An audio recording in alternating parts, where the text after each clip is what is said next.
ভাই আমরা এমন একটা অসহায় পরিবারে চলে আসলাম, আসার পরে দেখতেছি এই যে আমার পাশে দাঁড়ানো যে মা, উনি কিন্তু হিন্দু ধর্ম থেকে মুসলমান ধর্ম গ্রহণ করেছেন। এই জন্য উনি আত্মীয় স্বজন যারা ছিল সবাইকে ছেড়ে চলে আসছে আমাদের ধর্মের মাঝে আসার জন্য। আসার পরে এখন তো উনার কেউ নাই, একদম অসহায়। দেখেন এইখানের মাঝে এমন একটা অসহায়ভাবে চলাফেরা করতেছে, ওনার কোনো ছেলে নাই, স্বামী নাই, একটা মেয়ে আছে।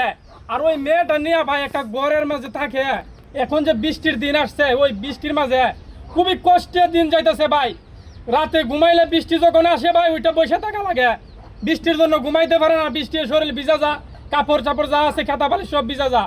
ভাই আপনাদের কাছে অনুরোধ, কত টাকা কত দিক দিয়ে আপনারা খরচ করেন এই মার ঘরের জন্য ভাই 10 টাকা 5 টাকা করে আপনারা একটু সহযোগিতা করেন, আমরা যেন একটা ঘরের ব্যবস্থা করে দিতে পারি।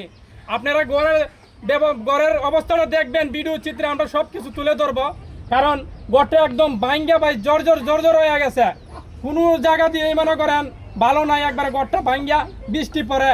আর কি যে কষ্ট করতেছে, ভিক্ষা করে রাখা, মানুষের দরজায় গিয়ে আল্লাহর রাস্তে ভিক্ষা করে সাহায্য উড়ায় বাইকা।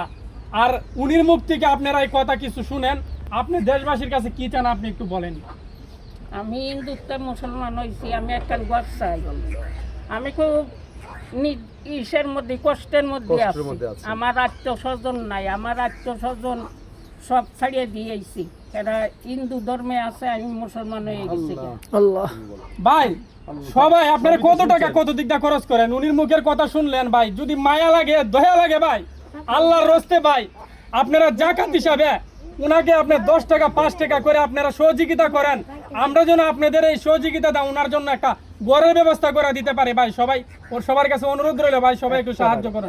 1 টাকা 2 টাকা 5 টাকা 10 টাকা যে যতটুকু পারেন ভাই সহযোগিতা করেন।